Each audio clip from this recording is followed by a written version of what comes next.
نحمده ونصلي على رسوله الكريم اما بعد فاعوذ بالله من الشيطان الرجيم بسم الله الرحمن الرحيم رب اشرح لي صدري ويسر لي امري واحلل عقدة من لساني يفقهوا قولي۔ ہماری آج کی گفتگو کا موضوع ہے قرآن مجید اور ہم۔ یہ دنیا جس میں میں اور آپ رہتے ہیں یہ اللہ نے بنائی ہے۔ کوئی بھی چیز خود سے خود نہیں بنا کرتی۔ جن چیزوں کو ہم آٹومیٹک کہتے ہیں، خودکار، وہ بھی کسی کے بنانے اور کسی کی پروگرامنگ سے آٹومیٹک ہوتی ہیں، خود سے نہیں بنتی۔ ایک چھوٹی سی سوئی بھی خود نہیں بنتی، بنانے والے کے بنانے سے بنتی۔ تو یہ اتنی بڑی کائنات، وسیع و عریض کائنات، جس کی کوئی انتہا ہماری نظر میں نہیں، یہ بھی خود سے نہیں بنی۔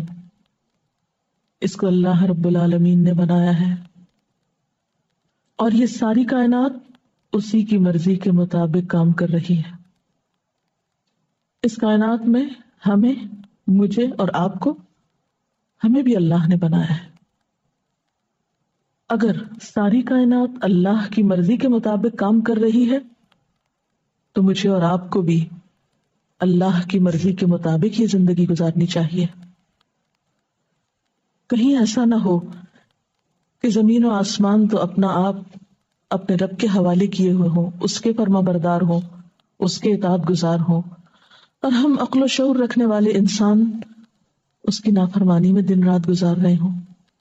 نہیں، انسان کو یہ زیب نہیں دیتا۔ لیکن سوال یہ پیدا ہوتا ہے کہ پھر انسان اگر اپنے رب، اپنے خالق، اپنے مالک کی مرضی کے مطابق زندگی بسر کرنا چاہتا ہے تو اس کو کیا کرنا چاہیے؟ اس کو رب کی مرضی کہاں سے معلوم ہوگی؟ رب کی مرضی دو طریقوں سے معلوم ہوتی ہے، ایک پیغمبروں کے ذریعے اور ایک کتابوں کے ذریعے۔ پیغمبروں میں آخری پیغمبر محمد الرسول اللہ صلی اللہ علیہ وسلم، جن پر آخری کتاب قرآن مجید نازل ہوا، یہ دو ہدایت کے ذرائع ہمارے سامنے موجود ہیں۔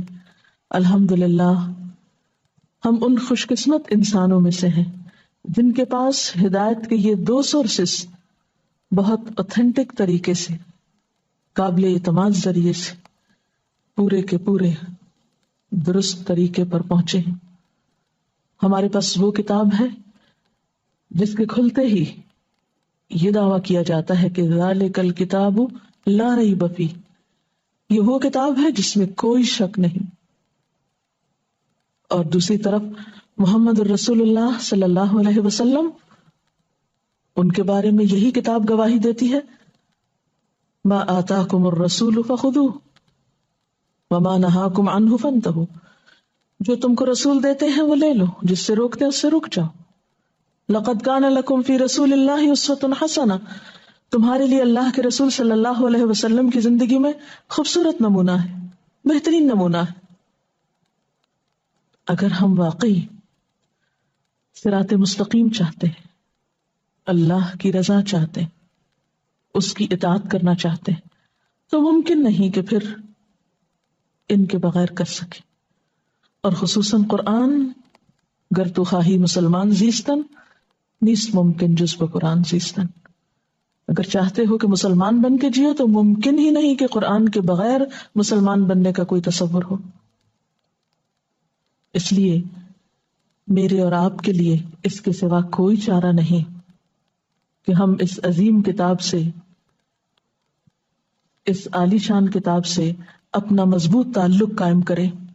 بل هو قرآن مجید فی لوح محفوظ، یہی کتاب ہمارے لیے دنیا اور آخرت کی کامیابی کی ضمانت دیتی ہے۔ رسول اللہ صلی اللہ علیہ وسلم نے فرمایا، یہ قرآن اللہ کی رسی ہے، حبل اللہ، یہ واضح نور اور شفائے نافع ہے، جو اس کو تھامے رہے اس کے لیے بچاؤ ہے، اور جو اس کی پیروی کرے، اس کو فالو کرے، اس کے لیے نجات ہے۔ اگر کوئی ٹیڑھا ہو تو اسے یہ قرآن سیدھا کر دیتا ہے، اس کے دل کا ٹیڑھا پن درست ہو جاتا ہے. اس کتاب کی عجائبات ختم ہونے کو نہیں آتے اور بار بار پڑھنے سے یہ پرانا نہیں ہوتا. یہ قرآن عجبا ہے. یہ نبی اکرم صلی اللہ علیہ وسلم کو ملنے والا معجزہ خالدہ ہے، قیامت تک باقی رہنے والا معجزہ ہے. ہمارے لیے لازم ہے کہ ہم اس پر ایمان لائیں. وَإِنَّهُ لَتَنزِيلُ رَبِّ الْعَالَمِينَ نَزَلَ بِهِ الرُّوحُ الْأَمِينُ عَلَى قَلْبِكَ لِتَكُونَ مِنَ الْمُنذِرِينَ بِلِسَانٍ عَرَبِيٍّ مُبِينٍ. اور یہ قرآن تمام جہانوں کے پروردگار نے اتارا ہے. اس کو امانت دار فرشتہ لے کر آپ کے دل پر اترا ہے تاکہ آپ لوگوں کو خبردار کرتے رہیں. یہ قرآن واضح عربی زبان میں نازل ہوا ہے. اس کتاب میں ہمارا ہی ذکر ہے. یہ کتاب ہمارے لیے روشنی کا مینار ہے. اس کتاب میں ہمارے لیے شفا ہے. یا ایھا الناس قد جاءتکم موعظۃ من ربکم وشفاء لما فی الصدور. اے لوگو، تمہارے پاس تمہارے رب کی طرف سے نصیحت آ چکی ہے اور شفا ان بیماریوں کے لیے جو سینے میں ہے، سارے دکھوں کا علاج، غم کا علاج، ڈپریشن کا علاج، سب بیماریوں کا مداوا، وہدن اور ہدایت، ورحمت للمؤمنین اور ایمان لانے والوں کے لیے باعث رحمت. قل بفضل اللہ وبرحمتہ فبذلک فلیفرحوا ھو خیر مما یجمعون. کہہ دیجئے کہ اللہ کے فضل اور اس کی رحمت پر چاہیے کہ خوش ہو جائیں. یہ کتاب ہر اس چیز سے بہتر ہے جسے لوگ سمیٹ رہے ہیں، جسے لوگ جمع کر رہے ہیں. اس لیے اس کتاب کے ساتھ تعلق دنیا اور آخرت میں انسان کے لیے سکھ ہی سکھ اور امن ہی امن کا باعث ہے. تو پہلی چیز یہ کہ اس پر ایمان لایا جائے. دوسری بات یہ کہ پھر اس کے ساتھ ایک مضبوط تعلق قائم کیا جائے. اور وہ کیسے؟ سب سے پہلے تو اس کو پڑھ کے، اس کی تلاوت کے ذریعے. جس طرح انسان کے جسم کو غذا چاہیے ہوتی ہے، جس طرح انسان جسمانی طور پر بھوکا ہوتا ہے، اسی طرح انسان کی روح بھی بھوکی پیاسی ہوتی ہے. اور اس کی بھوک کھانے پینے سے نہیں اترتی. اس کی بھوک، اس کی طلب قرآن سے پوری ہوتی ہے. قرآن روح کی غذا ہے. اور جب انسان اس کی تلاوت کرتا ہے تو روح سیراب ہوتی ہے. آپ صلی اللہ علیہ وسلم نے حضرت ابو ذر سے کہا تھا کہ اے ابو ذر، قرآن پڑھو اور اللہ کو یاد کرتے رہو، کیونکہ اس سے تم آسمان میں یاد کیے جاؤ گے اور زمین میں وہ تمہارے لیے روشنی ہوگی. گویا اس کا پڑھنا روشنی کا باعث ہے، رہنمائی کا باعث ہے. پڑھنے کے لیے ضروری ہے اور اس سے صحیح فائدہ اٹھانے کے لیے کہ اس کے پڑھنے کا حق ادا کیا جائے. الذین آتیناہم الکتاب یتلونہ حق تلاوتہ اولئک یؤمنون بہ. وہ لوگ جن کو ہم نے کتاب دی وہ اس کو اس طرح پڑھتے ہیں جیسے پڑھنے کا حق ہے، یہی لوگ اس پر ایمان لاتے ہیں. اولئک یؤمنون بہ. ایمان کا تقاضا یہ ہے کہ اس کتاب کے پڑھنے یا اس کی تلاوت کا حق ادا کیا جائے. اور حق ادا کرنے میں یہ بات آتی ہے کہ ہم جیسے اتری ہے ویسے ہی پڑھیں، درست ادائیگی کے ساتھ. اور صرف درست ادائیگی ہی نہیں بلکہ اس کتاب کی قرأت میں حسن پیدا کرتے ہوئے. رسول اللہ صلی اللہ علیہ وسلم نے فرمایا لیس منا من لم یتغن بالقرآن. وہ ہم میں سے نہیں جو قرآن کو خوش آوازی سے نہ پڑھے، یعنی اہتمام کے ساتھ اپنی آواز کو خوبصورت بناتے ہوئے اس کی تلاوت کرنی چاہیے. آپ صلی اللہ علیہ وسلم نے یہ بھی فرمایا زینوا القرآن باصواتکم. قرآن کو اپنی آوازوں سے مزین کرو، یعنی اسے خوبصورت انداز میں پڑھو. ایک اور جگہ پر ہے آپ نے فرمایا قرآن کو اپنی اچھی آوازوں کے ذریعے حسین بناؤ، کیونکہ اچھی آواز قرآن کے حسن میں اضافہ کرتی ہے. یعنی قرآن تو ویسے ہی حسین ہے لیکن خوبصورت آواز سے اس کو پڑھنا اسے اور حسن بخشتا ہے اور زیادہ مؤثر ہو جاتی ہے تلاوت اور قرأت، اور پھر دل کی حالت بھی اسی اعتبار سے بدلتی ہے. حضرت طاؤس سے مرسلن روایت ہے، کہتے ہیں کہ آپ سے پوچھا گیا کہ کوئی شخص قرآن کو اچھی آواز سے اور اچھے طریقے سے پڑھنے والا ہے؟ آپ نے فرمایا وہ شخص کہ جب تم اسے پڑھتے ہوئے سنو تو تمہیں ایسا معلوم ہو کہ وہ اللہ سے ڈر رہا ہے. اچھی طرح پڑھنے میں کیا چیز آتی ہے؟ اچھا پڑھنے والا کون ہے؟ کیا صرف خوبصورت آواز سے پڑھنے والا؟ نہیں.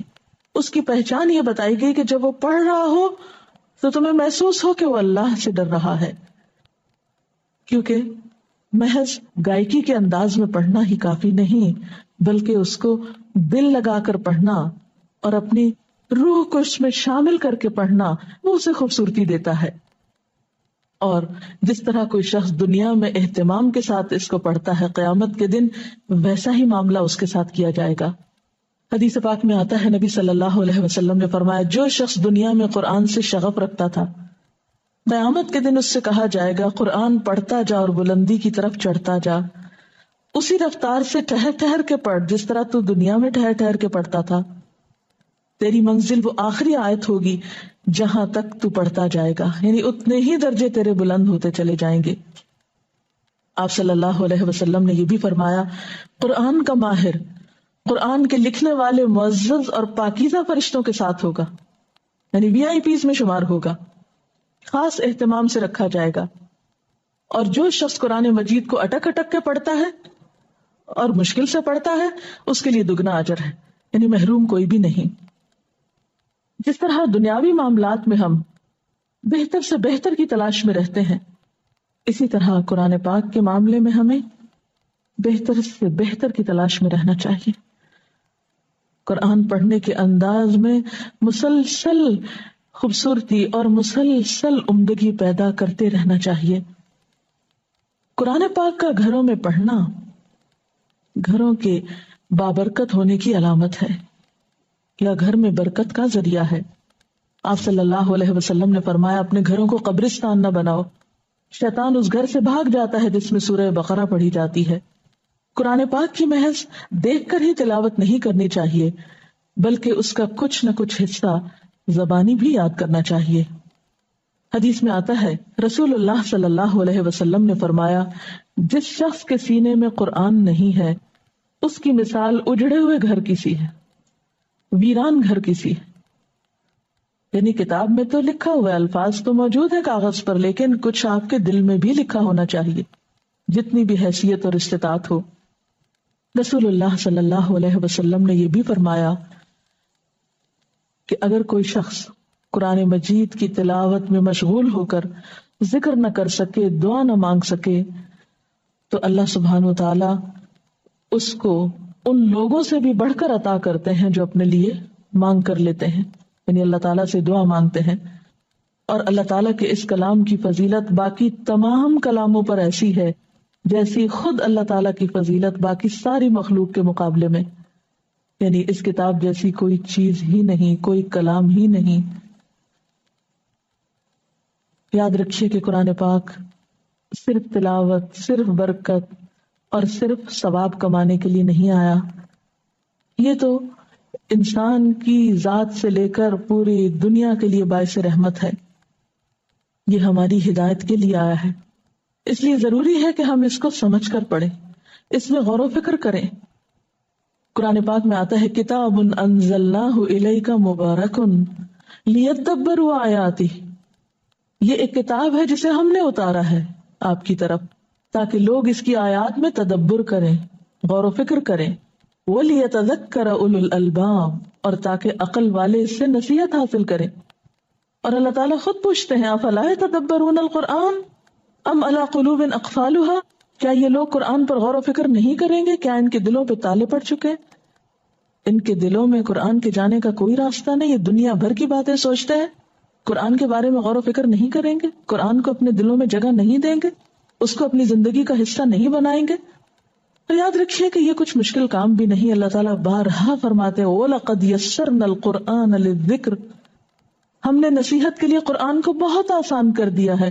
فَهَلْ مِن مُدَّكِرٍ، ہے کوئی جو اس سے نصیحت حاصل کرے، ہے کوئی سبق لینے والا؟